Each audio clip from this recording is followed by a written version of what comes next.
Well, good afternoon, everyone. Thank you all for being here. So, on behalf of the Atlanta Police Department's Special Victims Unit, we're asking for the public's help in identifying the young man and woman in the pictures that we have provided to you. Back on December the 4th, in the late evening, the woman accompanying a young man entered Grady Hospital. They kind of walked around the hospital. They did not check in with anyone. They did not speak to anyone.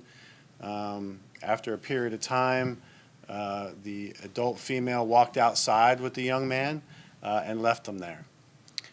She then left the area in a vehicle, and that's 5 days ago. So we're asking the public's help in please getting this individual identified and the woman that also accompanied him into the hospital. Based on his diminished mental capacity, he's not able to speak to us, he's not able to write, so we've had a very hard time trying to understand who he might be and where he lives. I would like to thank Grady Hospital, their social workers, their caretakers, and the Georgia Department of Family and Children's Services for taking in this young man and caring for him since he was left outside of Grady Hospital. And at this point, we just want to know who he is and why this woman left him there. And at this point, I'll answer any questions you might have.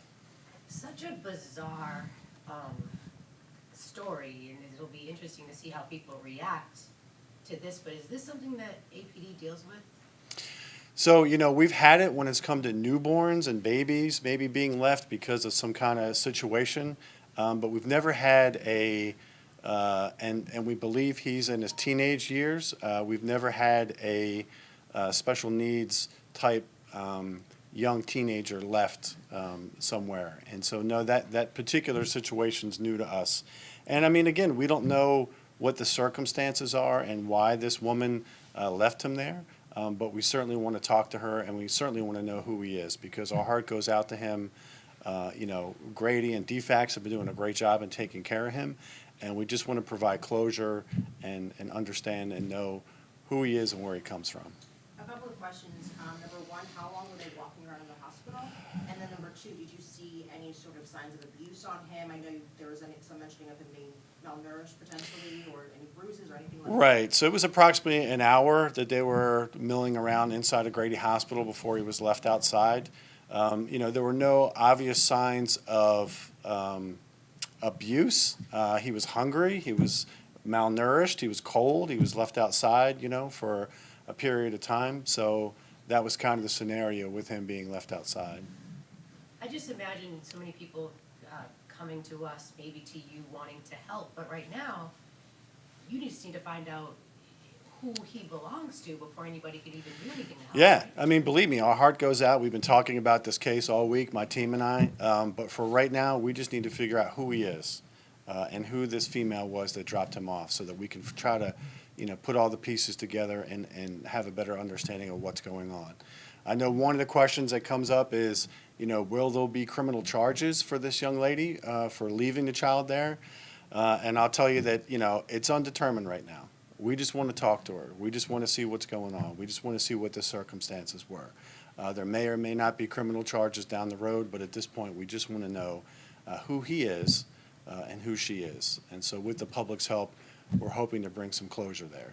With all the talk of human trafficking and all this stuff, it's just good that he got into the care of Grady and not someone else. Right. So, I mean, it was fortunate there was a nurse at Grady Hospital who was on her break, who went outside and happened to notice this young man outside and knew that that was not right and that he needed help and that he shouldn't have been left like that. And then that's where she was able to take him inside and then contact us and DFACS, and we started from there. So. You talk about safe places and what you do with babies, but what are you supposed to do? What should people do, if anything? In terms of if they feel like they can't take care of somebody else and they need help. So, they can call adult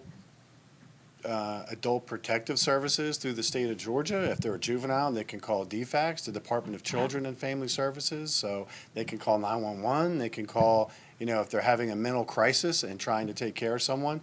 call 911, let Grady come out and evaluate, let us come out and evaluate and figure out options instead of just leaving, so.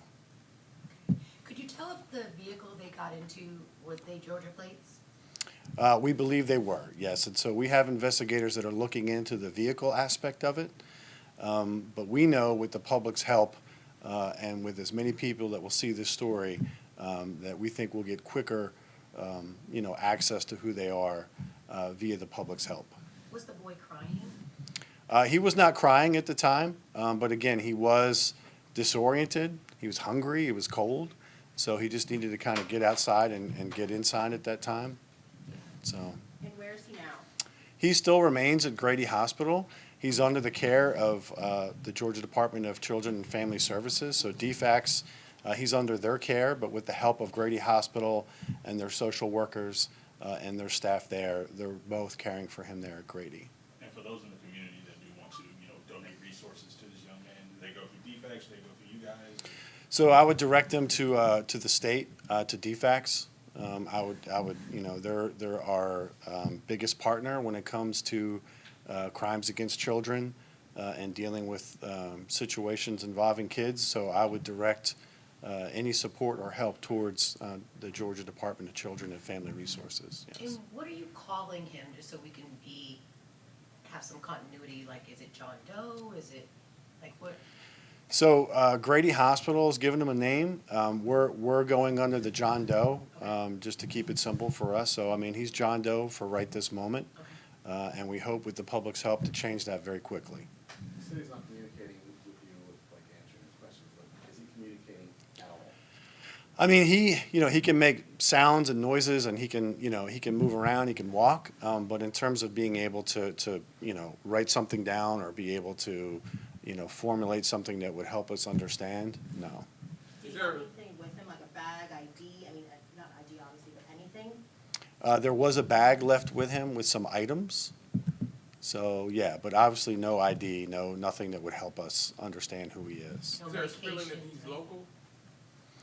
So we don't know. I mean, it's just, your initial gut feelings that he's local, we hope he's from right around here and we'll be able to get some quick closure to it. But he might not be. But that's our initial gut instinct is that he is local. Any medication in the bag? Not that I know of. I'd have to check with Grady on that. One of the comments that we keep getting on our digital pages is that families that, have children with special needs, they don't feel that they are supported, that they have enough resources. Is there anything that you can kind of say about that? I mean, that's kind of out of the police realm. I will say as a human and as a father, I can't imagine how hard it is and to take care of someone with special needs. I mean, I can't even fathom. And so, we're not here to judge. We're not here to judge anybody. We just want to know why he was left there and who he is so that we can get him help. Just give us your first and last name and your title. So it's Lieutenant Jeff, Jeff, Baxter, Baxter, and I'm the commander of the Atlanta Police Department Special Victims Unit. Thank you. So I appreciate it. I hope we have a good follow-up here soon, and I appreciate you getting this out for us. Thank you.